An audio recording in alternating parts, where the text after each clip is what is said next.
রমাদান মাসের রোজা ফরজ হলো কবে থেকে? উত্তর কে দিতে পারবেন? দেখি অডিয়েন্সের মধ্যে আলেম ওলামারা। মেরাজ থেকে না, উত্তর ভুল। অডিয়েন্সের মধ্যে কে বলতে পারবেন রমজান মাসের রোজা কবে ফরজ করা হয়েছে? আজকে বাংলাদেশের সাথে কে ক্রিকেট খেললো? তোমাদের দ্বারাই হবে, তোমাদের দ্বারাই দেশ এবং জাতির ভবিষ্যৎ নির্মিত হবে ইনশাআল্লাহ, তাই না ভাই?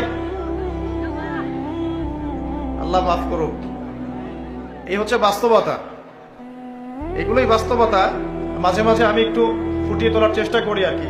আল্লাহ রাব্বুল আলামিন আমাদেরকে যে পুরো জীবন দিয়েছেন, এই জীবনের মধ্যে যৌবন যত গুরুত্বপূর্ণ, আমাদের পুরো বছরের মধ্যে রমজান মাস কিন্তু তার চাইতে বেশি গুরুত্বপূর্ণ। রমাদানের সওম ফরজ হয়েছে দ্বিতীয় হিজরিতে। কত হিজরি ভাই? দ্বিতীয় হিজরি আবার কি? আল্লাহর নবীর নবুয়ত জীবন 23 বছর। কত বছর? এই 23 বছরের প্রথম 13 বছর তিনি ছিলেন মক্কায়। কোথায়? পরের 10 বছর ছিলেন কোথায়? মদিনায়। এই যে মদিনায় হিজরত করলেন তিনি, হিজরত মানে স্থানান্তরিত হলেন। এই হিজরতের প্রথম বছরটাকে বলা হয় প্রথম হিজরি, হিজরতের দ্বিতীয় বছরটাকে বলা হয় দ্বিতীয় হিজরি।